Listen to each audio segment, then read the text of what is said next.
Hi YouTube, thank you for stopping by the channel for the Organized Pen Addict. I wanted to jump in the conversation and share with you what I'm using for Q1 and Q2 of 2025. Right here I have my personal planner. This is the Hobonchi Weeks. It is in the color pistachio and it is the mega with the extra pages in the back. I am a simple functional planner. I use this to keep my life organized and to keep me on track. Inside, I have some stickers from TheCoffeeMonsterzCo, also here, TheCoffeeMonsterzCo, and I think Bear Sticker Company is where these bears are from. These date calendar stickers are from TheCoffeeMonsterzCo, and I love them. They're just so cute. I mark off paydays with a little green dot. And for the yearly overview, I haven't really ever decided how to use this properly. Sometimes I would put birthdays, important dates, but it's kind of small. So right now I think I'm just going to use it to track PTO, vacations, and work trips. I do use my monthlies, as you can see. I put birthdays, trips, paydays, important things that are happening, events on this page, and I'm trying to use up the stickers that I have because I hoarded way too many stickers over the years and I'm determined to get through them. But primarily my monthlies are for future planning. I do some back planning, but not a lot. I like to use stickers sparingly, and most of my stickers again are from TheCoffeeMonsterzCo. These date stickers over here are from Virgo and Paper, another shop I really like. Sometimes at the bottom here, I make note of the books. I'm in 2 different book clubs and I might jot down the books that I'm reading just for a quick reference as to when I read them.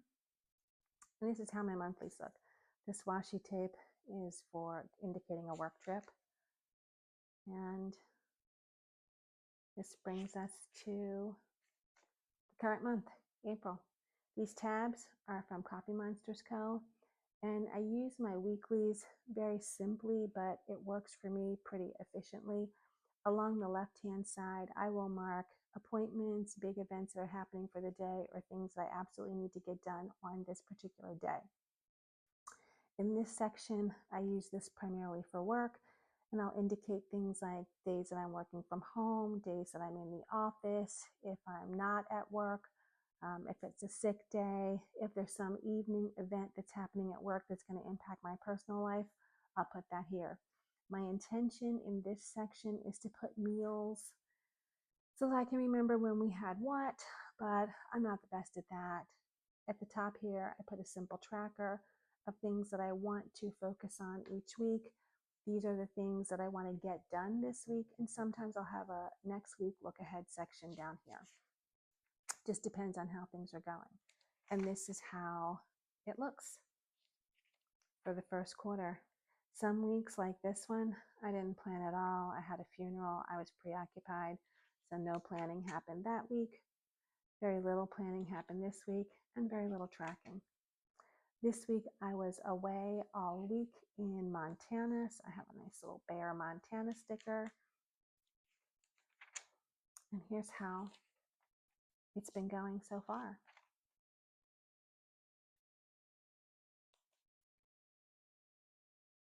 This was a fun day. I got a yours truly order from Baurm-Kuchen. That is my actual work planner, and I absolutely love it. If anyone's interested in seeing the work planner or the customizations that I made from Baurm-Kuchen, just let me know, drop a comment, and I will do a quick video on that as well. And this brings us to the current week. So I started planning. I'll fill this out a little bit more. I do use the back section, the notes section, and there are, I think, 268 pages back here of notes. Yeah, 268. And I use these primarily as a modification of the bullet journal method. I used bullet journaling for work for many years and found it quite helpful, but I got tired of drawing everything out, so I moved to a dated planner. If anyone is interested in seeing how I do my work planning, just let me know and I will put up a quick video. But typically what my back pages entail are pages like this. Write the month and what things I need to get accomplished that month, and I'll check them off. Sometimes I keep a shopping list or a collection, but most of the time it's pretty simple: day, date, what I need to get done. And that is pretty much how these pages look all the way through. One thing that I have been doing that's been a lot of fun is keeping track of the books that I'm reading. So I will put the date, make a little copy of the book. I'm using a little black and white receipt printer here. I will note my star rating for the book, whether it was an audio book, and a few little things, characters or notes about the book. I'm trying to get better about keeping notes on the books that I read so that when I look back, I remember a little bit better what these books were about. This is taken from, this cover photo is taken with my Polaroid zip printer. So I interchange them depending upon what's at hand. And again, here's another month and things that I need to do this month. And as I get them done, I will cross them off. More books, more days, more books. And that time using this particular planner. I really love the Hobonchi weeks. I've been using this as my everyday carry, even though ironically enough, I don't carry this every day. In fact, this rarely leaves the house, but it is a perfect size for me and I just really love it. And as you can see, I do love fountain pens. These are the pens I'm enjoying right now. And this is my personal planner. The other thing I wanted to share is how I've been journaling over the years. This is a Hobonchi cover. This is the Hobonchi A6. And I've really enjoyed planning in this and putting ephemera and making little notations in here.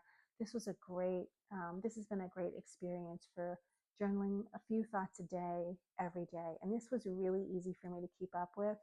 I don't do long form journaling all the time, but I did love doing this. But I decided to switch things up a little bit and replace my A6 Hobonchi day per page with the Hobonchi 5-year journal. And I got this case, this cover from Jet Pens, and it's cloth on the outside with embroidery, and it's undyed leather on the inside. This has been a really, really nice experience as well. Very easy to keep up with. I'm just doing pen. Every now and then I might tap in some ephemera, but pretty much this is just pen and ink, and I've been doing regularly very good with this. It's been very easy to keep up with and I enjoy it immensely. On the occasions when I want to do some longer form journaling, I will use this notebook. This is a Traveler's Company notebook, and this is in the color navy. The patches that you see on the front are also from Baurm-Kuchen, and this is a Superior Labor little tag to help keep my elastics from bending the book. And in here, when I'm feeling like I need to do longer form journaling, I'll do it in this notebook. And I just have an older craft folder with some spare paper. Here's a traveler's notebook insert that I will use when I'm finished. This one, it's a dot grid.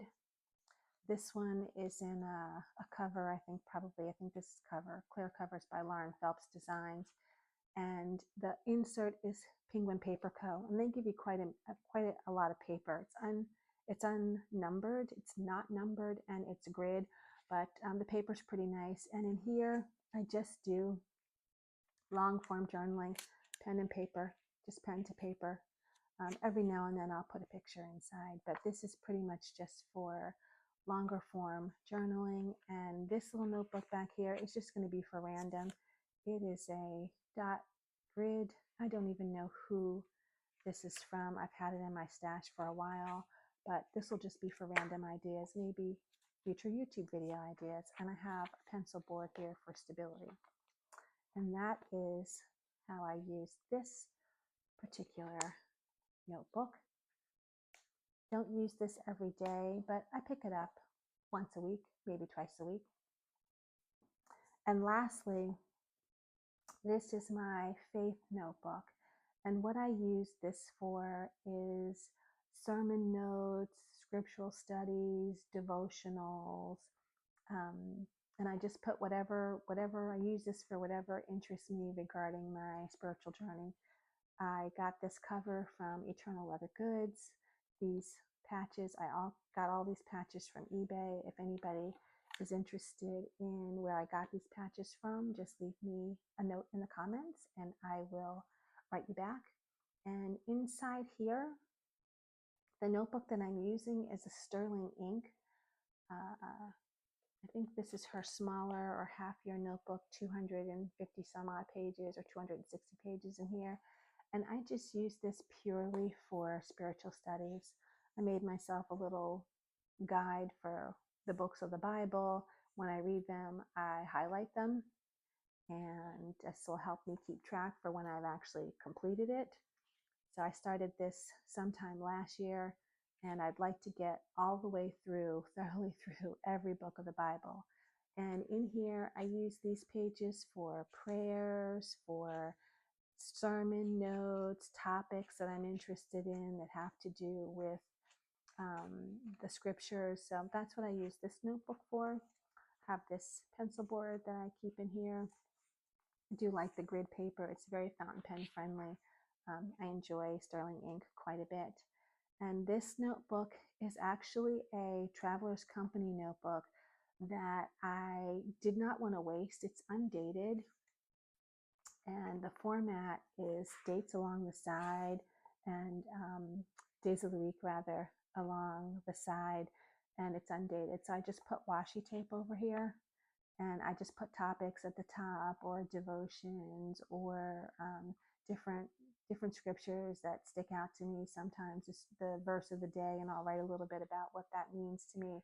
This is very random, very unstructured, but I didn't want to waste this notebook, so I've tossed it in here. And when I'm finished, I'll probably just use I'll just have this notebook inside here and not have this, or maybe I'll put a calendar in here. I'm not sure, but when this notebook is finished, what I will most likely do is use Sterling Ink's full notebook. So it's got like almost twice as many pages, 400 or 500 pages. I'll probably put that in here, and that'll be the single notebook that I have inside here. And that is what I'm using for Q2 of 2025. Thanks for watching.